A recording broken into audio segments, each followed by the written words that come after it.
So in terms of any cover letter, we're going to go into a huge amount of detail around the key questions that people have about writing a compelling one, what's the importance of it, as well as all the detail of what a really good one looks like. So if we start ultimately with the first question that we get asked all the time by all of our clients, and that is a cover letter still important?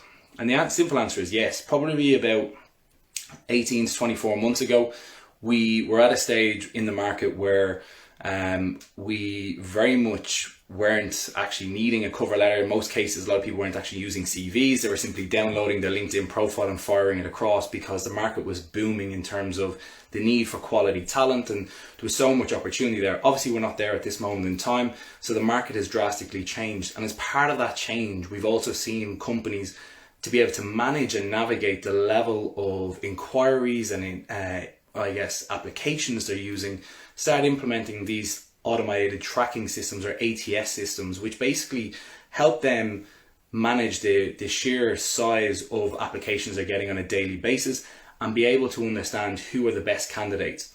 The problem from a candidate perspective is that you're now there's another hurdle in the process. You're now trying to tick certain boxes that you don't know which ones you're trying to tick, because the applicant tracking system has been set up in a certain way and you don't know what necessarily they're looking for. So a huge amount of how we work with our clients is really helping them understand the key tick boxing exercise they have to do, and really understand the intricacies of the overall process. So if we look at a cover letter as an example, the first stage of any process, of course, is sending the cover letter. It's the first impression you're going to give to anyone, and of course we all know you don't get a second chance at first impression, so it's such a vital piece. Now, when we look at a cover letter, a lot of people would wonder whether you should be sending it via email. If they have requested something by email, of course you should be sending it by email. But in the most cases, and certainly now, at least 90% of cases, you're going to be uploading them to a system. So it's about making sure they're in the right format. So that's really important. Before you even start writing a document, you need to know what type of format it needs to be in. Does it need to be PDF? Does it need to be Word? All that sort of stuff. Secondly, then, when you're actually writing a document, you need to understand the fundamentals of it. It's not about making it look pretty. It's not about having loads of graphics all over it, in the same way it's not about a CV, because ultimately now you're dealing with a system that's not that advanced. It's not something that can pick off the information that you want it to. You have to make it very basic, very straightforward, and of course the most important piece, functional. It has to showcase the right level of information in the right way. So ultimately, with a cover letter, you're trying to cover 3 areas. You're trying to cover your intro, and your intro we'll go into now in a moment, but it's really just about your understanding of the role and why you would be a fit. And of course, your understanding of the business. Secondly, it's then the validation of why you're a good candidate. So what I mean by validation is showcasing examples of the types of skills you have that you know is important to them, which is something you'll get from the job description, and ultimately how you've showcase those skills in a previous employment. And thirdly is, as I like to call, your call to action. So a lot of people would say, I'd like to discuss the opportunity in more detail or go through my skill set, etc. The call to action ultimately, and the reason why you have a cover letter, is to drive people to your CV. So what you're trying to do at the end of any cover letter is to really get them to open up your CV, read through it in more detail, and then of course the next step is to get an interview. So your cover letter is not going to get you an interview, and nor should we be expecting it to. Your cover letter is there to get someone to engage with your profile and to open up your CV. That's its function. So that's what we need to make sure that we're doing. And the call to action at the end of a cover letter should be just that. Please see my CV for further details on exactly how I can add value. And we're going to go through all of this now in a second. So taking it back to the very beginning, the full focus of a cover letter is, of course, to get them to read your CV. So to do that, your introduction to your cover letter needs to be compelling, because if you don't grab their attention in the same way on a CV, if you don't grab their attention in 7 seconds, you've lost them. You've actually a bit less time on a cover letter. So your introduction is so important. And the introduction itself should only be 2 or 3 sentences, really about who you are, why you're interested in the role, and ultimately your understanding of their business. That's all it has to cover.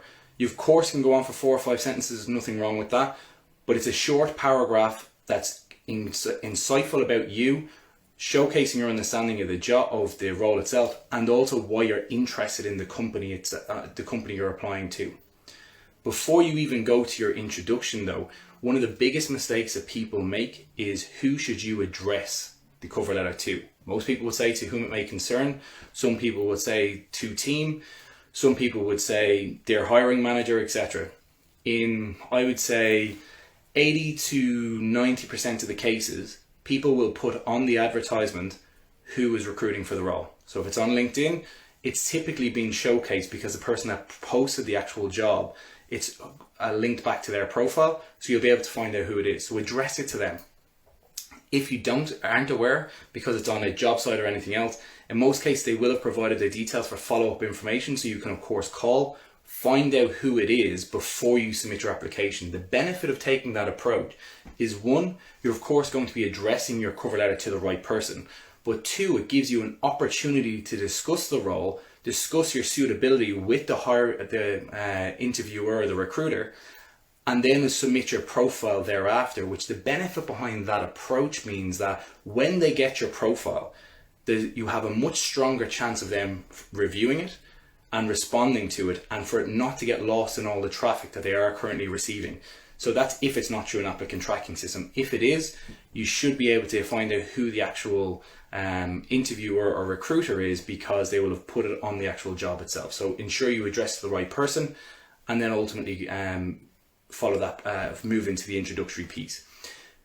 Separately, if you are struggling to find out who it is, you can address it to the HR manager of the department. At least it shows you've taken an opportunity to research the business. So if you can't find out who the recruiter is for the role and who to address the cover letter to, you can simply research the business. The majority of companies have their staff online in terms of either on their website or on LinkedIn, so you can find out who the HR manager is, and it will show that you've taken an additional step to really engage the business, which is a much bigger step than most people will take. So you'll certainly be moving your profile up in their overall ranking system. So really important piece. As I said, moving into the introductory aspect of your cover letter, it's very much about making sure that it's compelling, it showcases why you're interested in the role, your understanding of the business, and then of course we move into your the validation piece. And the validation piece should be 2 core examples of why you're suitable for the job. So if, for instance, if they say, a must-have for this job is really strong customer service skills, you need to demonstrate in what role you've held previously where you had really strong customer service skills and how that added value to the organization. If they say we need someone to lead from the front, again, you need to showcase exactly where you did that and what value that brought to the business. Because ultimately, when someone is looking at your profile, what the first question they have in the back of their mind, and I've recruited for hundreds of businesses at this point. I've worked within recruitment processes and worked with businesses on their recruitment processes. The first question that is in their mind, make no mistake, is, will this person add value? Will they meet the requirements of the job? And will they make me look good? There are 3 core areas that they're going to be considering if I put them forward. So they are the main areas that the main tick box we need to have. So it's about making sure that you can showcase why you're a good fit for the role, the value you can bring to the business, and that you have the competency and capability to really excel in with that opportunity. Once you've done that, you then have your call to action, which is your sign-off piece. And again, coming back to what I mentioned earlier on, ultimately your cover letter, in the same way your CV is to get you an interview, that's what it's there for. Your cover letter is to get somebody to review your CV. It is a step-by-step process. So your cover letter should always sign off with, please review my CV for further details on exactly how I can add significant value to your organization. So just to bring that back again at a very high level, you have your introductory piece. As part of that, you should obviously be addressing it to the right person. So if you can't find the right person, either on LinkedIn or on the company website, then you should be addressing it to the HR manager. Once as part of your introduction, you should be showcasing your understanding of the role, why you're interested, and your understanding of the business.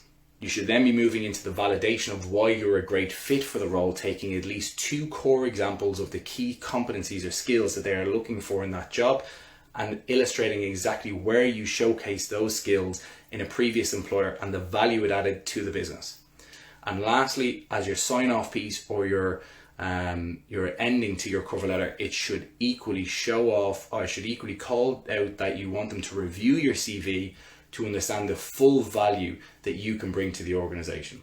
They're the three core areas behind any cover letter. Providing you do that, you will have a much greater success. A lot of people do try and overcomplicate the cover letter, and I've seen some massive documents over the years where they're 2-3 pages. There is no requirement for it. The longest your cover letter should be 3/4 of a page. That's the longest it should be. It should have, like I say, an intro highlighting your understanding of the job, the company, and the value, and your own interest in it.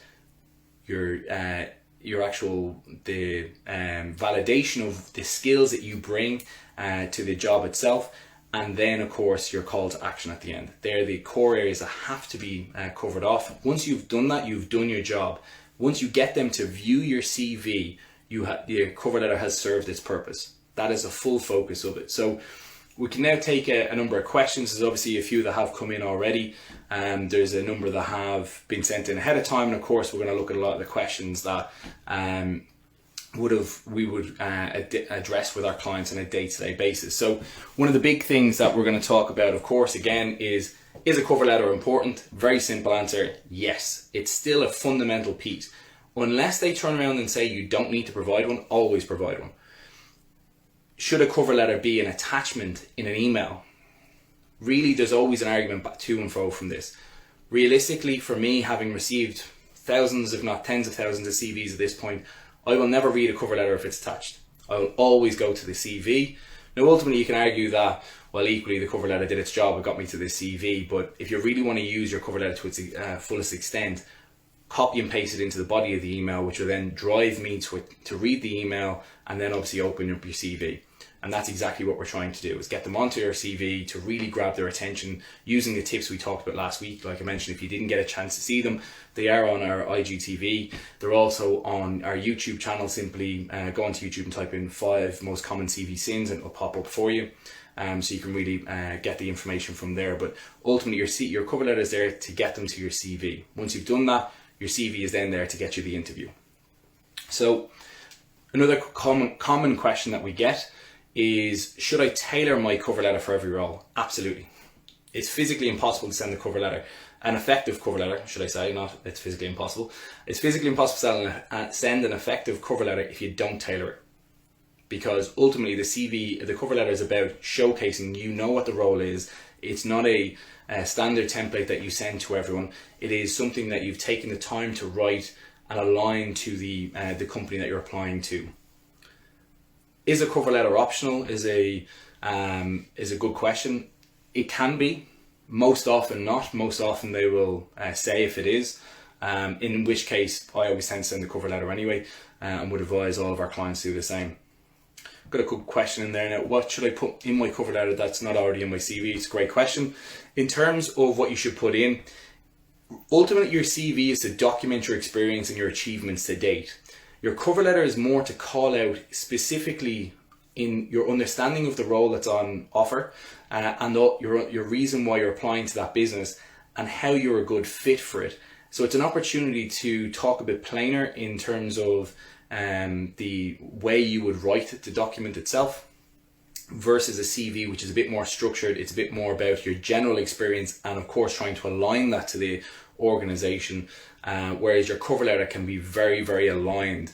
And that's why it's such a powerful document, because you're simply speaking plainly of this is the value I bring to an organization. This is the value I can bring to your organization because I've demonstrated these skill sets in this way in these businesses previously, and this was the value it brought to them.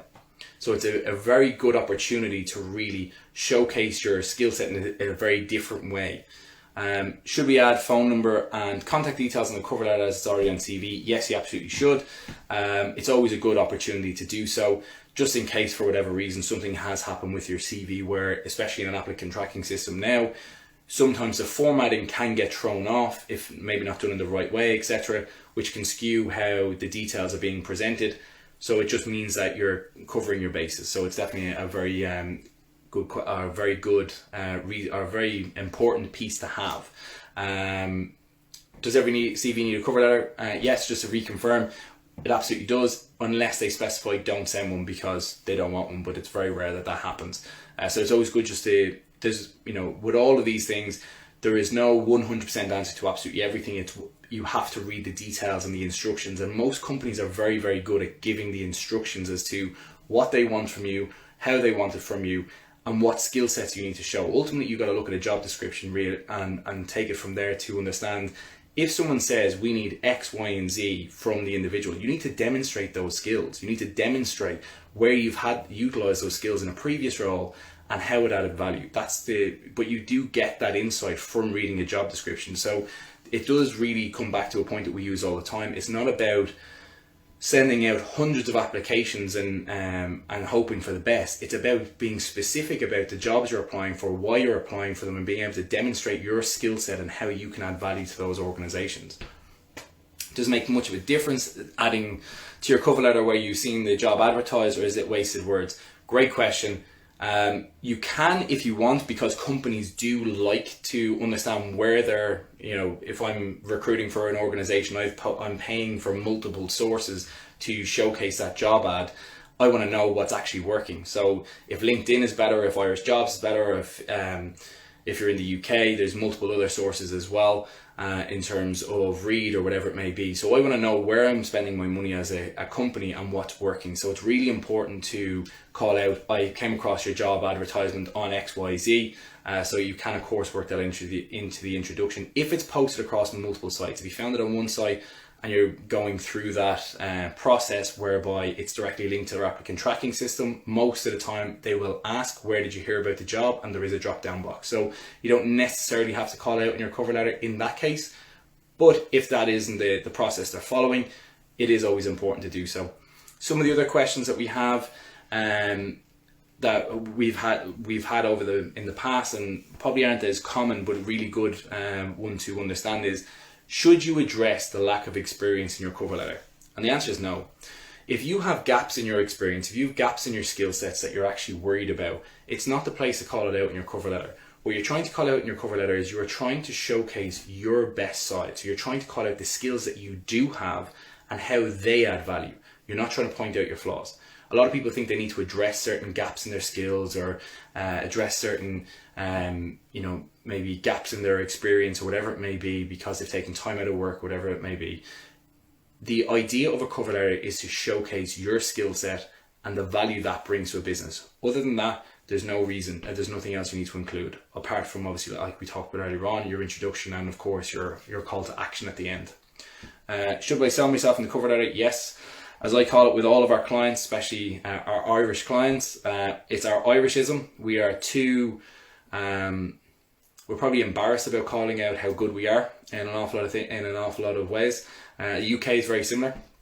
We don't advertise how good we are and what value we actually bring. So it's really, really important to make sure that we actually do boast about our skill set, and then we validate that quite quickly. And that's the idea of that validation in the middle of that cover letter, where it showcases the exact value you bring and how you brought that to the organization. So it's a really important piece. So you should absolutely sell yourself in your cover letter. Should you include visa status in your cover letter? No. Something is very similar to, again, it's not something that needs to be incorporated at that point. One of the big things that has happened in the Irish market is they're trying to identify early on if there's visa requirements, etc. It's not something that's important, because ultimately it is a administration piece that has to happen in the same way of any onboarding. So it's not something that's actually important.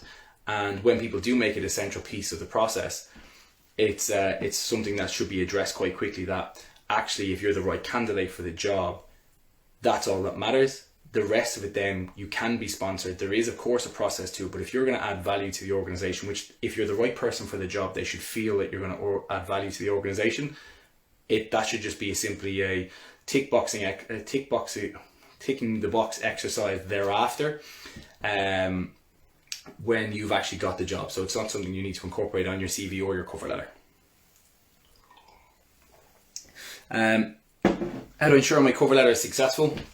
And ultimately that's having balance. So what I mean by balance is when you're looking at your cover letter, yes, you should really sell yourself, which is a question we had earlier on, but the validation is so important. If you can strike the balance between those two, and don't get me wrong, I'm not saying it's easy, but if you can strike the balance between selling your skill set in the right way and validating that with key examples of when and where you've showcased those skill sets previously and the value it added to an organization, and of course tying back to the fact that you would have references to back that up later on in the process, it is such a powerful piece, and it does ensure that they will follow on and validate that through your CV and ultimately bring you forward for an interview. So correct format for a cover letter, great question. Usually you should use a Microsoft Word document. If they ask for PDF, of course, you can use that. In terms of structure, you should really mimic what you're using on your CV. Again, you should have an intro, your validation or your middle section, if you like, where you're talking about the examples of how you can add value, and of course then your ending, which is your call to action. In terms of format, in terms of the actual type of word font or font you want to use or whatever it may be, it should mimic exactly what you've used on your CV. So typically Calibri or Verdana is obviously the best way to go about that because it works with most of the applicant tracking systems. So it's a little tip, but it's something that actually does save a huge amount of time, because if you use some of the other types of fonts and everything else, it can actually throw off the system, which a lot of people don't realize. And it means that although you won't see it on your end, when it receives to the recruiter or the hiring manager or the HR person, when they see it, the formatting will be all over the place, which means that ultimately they're going to discard it straight away. And remember, you've got hundreds of people applying for roles on a daily basis. So when you're up against it, they're looking for reasons to remove people from a process, because they're ultimately trying to whittle it down to the top 5 or 10 people to then bring forward for an interview through the interview process. And if you've got hundreds of people, believe me, you're looking for reasons to remove them from the process. So it's really, really important you do the very simple things well. It's not about having fancy looking cover letter. It's not about having a fancy looking CV. It is about making sure you have functional cover letter, functional CV that complement each other, and ultimately that drive you to the next stage, which is to get an interview. If you know someone in the company and they've referred me, would it be appropriate to mention it in the cover letter? Typically you wouldn't follow it necessarily in a cover letter. You could call it out maybe as part of the process going in. Ultimately, you'll if someone's referred you in, typically you'll get it'll be done via email. So that's the way I would always recommend to do it. If that isn't the process that you're following, you can of course call it out in the cover letter just to be sure. But normally I would always recommend, if someone's referring you for a business for their sake, because obviously they're recommending you, to make sure that they get the kudos for it and everything else, that they introduce you by email, because that's a much more powerful way for you to then open the conversation, share your cover letter, share your CV. What if I'm looking for a career change and don't have the relevant experience needed? How can I best sell myself? Great question. So in terms of actually being able to sell your skill set and everything else, one of the big things that people don't realize is there's a number of skills that you use in your role on a day-to-day basis that are typically applicable in multiple other roles. So a lot of our skills that we use daily, like organization, communication, and multiple others, are all industry agnostic. It doesn't matter what industry you're working in. So actually probably about 80% of job descriptions, you could utilize a lot of those skills in multiple other places, unless there's specific requirements like technology or processes or whatever it may be, or certain standards that have to be worked to. But the majority of what people are hiring for, they're not hiring for unless it's a technical role, and unless it's a very senior role, a lot of the time they're hiring more for attitude and approach and work rate than they are for anything else. Because you can teach everything else, you cannot teach attitude, and that is one of the biggest things that we talk to companies about on a daily basis when it comes to their acquisition process. They shouldn't only be defaulting to the people that have this specific skill set. They should be defaulting to the people that have this specific personality that suits the business, because the rest can be, of course, built upon. And ultimately you build a better workforce doing it that way. So if you're looking for a career change to best sell yourself, it's about looking at the common connection between the skills you use on a daily basis to the job description that's being advertised, and really bringing those forward. So in the same way we were talking about earlier on, should you call out gaps in your skills on your CV or in your cover letter? No, you should be putting your best foot forward and calling out all of the good things that you do have that do match with that job, because that's ultimately where you want to start. When you get into the room in an interview process, that will naturally come out as part of the conversation, where they do question certain aspects, and it's about being prepared. And we'll obviously get into the interview process in one of our later career chats in the series. But for right now, it's really about showcasing what you do have, not focusing on what you don't. So certainly for career changers and everything else, we work with them on a daily basis. It's really, really important to start looking at the skills that are common across multiple different industry verticals that you can then apply and utilize that as a starting point. Should I include my education background or only work experience? Very good question. In your cover letter, you should really try and tie both in if you can, specifically if you have less than 5 years experience, because really you're still in that mold of building your career, or if you've recently returned to study and it's a very specific piece of education that will help enhance your profile or to help you secure that job because it's a specific requirement. So it is really important. There's always, of course, a balance with all these things. There's no 100% right answer because every single situation is different. But if we take it on the merit of what we discussed in our CV session 2 weeks ago, it is depending upon the story you're trying to tell. If it's a case you're trying to highlight the fact that you have 20 years experience, you're in that industry and you're a specialist in that field or whatever it may be, your education is not relevant. If it's a case you're trying to showcase that you have good experience and you also have the qualifications to match that and have recently acquired them, or certainly have acquired them in the last 5 years, it's really important to tie the two of those together and make sure you bring that into the to the cover letter itself. Other quick questions that we've had, we've touched on it already, but should I provide examples of how my skills align? Yes, absolutely. That's the validation piece in the middle of the CV. How much does formatting matter? Again, it comes back to keep it simple. It's very, very important to keep things simple with all of these things because ultimately with the systems that are now in place, they're not advanced enough to be able to deal with overly formatted CVs or really graphically appealing CVs or cover letters in particular. So it's really, really important to keep things simple. Should I use bullet points? 1 or 2 bullet points is fine. I wouldn't go any further than that, death by bullet points as they say. So there's enough bullet points of course incorporated in your CV. So it really, again, coming back to the ultimate point, what a cover letter is there for, is to get them to review your CV, but it's your opportunity to speak plainly, in for want of better phrasing, about how much value you can bring to an organization and demonstrate that quite quickly by providing examples. And of course, how do I finish off my cover letter, which of course we've touched on there. It is really that call to action. Again, the cover letter is there to get someone to read your CV. It's not there to get you an interview because 99.9% of the time it won't. So the function of it is to get someone to review your CV in more detail. How do you sign off cover letter? I always find that confusing and end up writing yours sincerely. Yours sincerely, there's nothing wrong necessarily. There's nothing great with it either. It's that you can have multiple different options there. Yours sincerely is fine. I look forward to hearing from you is another way, and simply signing it off with your name, saying thanking you for your consideration, or thank you for your consideration, even better, proper English, is a great way to do it as well. I look forward to taking the next step on the interview journey. Is a very cheesy way of saying it, but I've seen it and it does work depending upon the business. So ultimately, on every stage of every part of the job search process, you are looking to try and showcase your personality and how you're different to others, because believe me, if you're sitting there as a HR person, recruiter, whatever it may be, you're reviewing hundreds of people's CVs and cover letters on a daily basis. It's impossible for them not to get blurred together.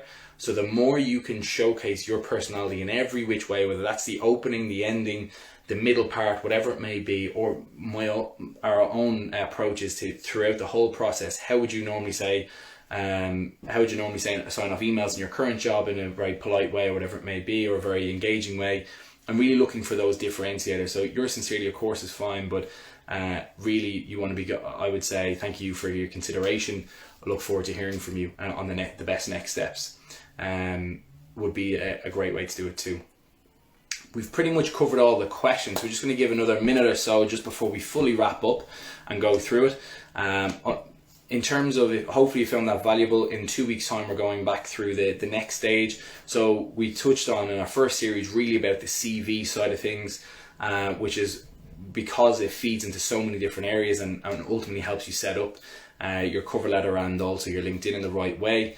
Next, in 2 weeks' time, we're going to be looking at LinkedIn. So your cover letter and LinkedIn typically are the first impressions you have, because either recruiters, should I say, or HR professionals, whatever it may be, will look for you online, or obviously through job sites where your cover letter might be stored, or obviously post-job where you'll apply. So they're typically the first impression pieces, so we're dealing with those together. So cover letter today, 2 weeks' time, we're going to be looking at LinkedIn. After that, then we're then going to be moving on to the interview process, where things obviously have progressed on. Hopefully you'll have, at that stage, for anyone that's been watching, will have started to get to that stage, having used the tips we provided or having followed up with us afterwards. And for anyone that has been watching, of course, and we'll circulate it after the video as well, we are more than happy to provide the tips. We have a document that we'll obviously share with all of these key tips and how to set out a cover letter in the right way. So please ping us through your email on private message, of course, so we can obviously share that with you. So we'd be more than happy to do so, and of course have a follow-up conversation just to walk through some more of the tips and tricks that might help really accelerate that process. Thank you very, very much for watching. There was what's the difference between the cover letter and the profile at the top of the CV? Great question. The profile at the top of your CV, and just we'll finish it there as well. The profile at the top of your CV is about you selling your skill set as a high level point of view. Yes, it's tailored, but you're not using specific examples of how you've used those skills in a previous role. In your cover letter, you're speaking a bit more plainly in terms of how you would approach things. It's a little less formal, but it's also really showcasing and really putting those examples front and center for the reader to be enthralled or engaged, very much so, to then follow on and see that in action, if you like, or see that in more detail on your CV. So there is some similarities between the two, but there's also some really key differences there. So it's a great question. Thank you again very, very much for your time. If you did miss our first series, again, it's on IGTV. It's also on our YouTube channel, which you can get very quickly by simply just typing in 5 most common CV sins, and we'll pop up straight away. And there's also multiple other tips, tricks, insights and videos around the job market itself, as well as multiple other areas that you need to really consider as part of any job search process. So again, thanks very much for watching, and look forward to seeing you in 2 weeks' time.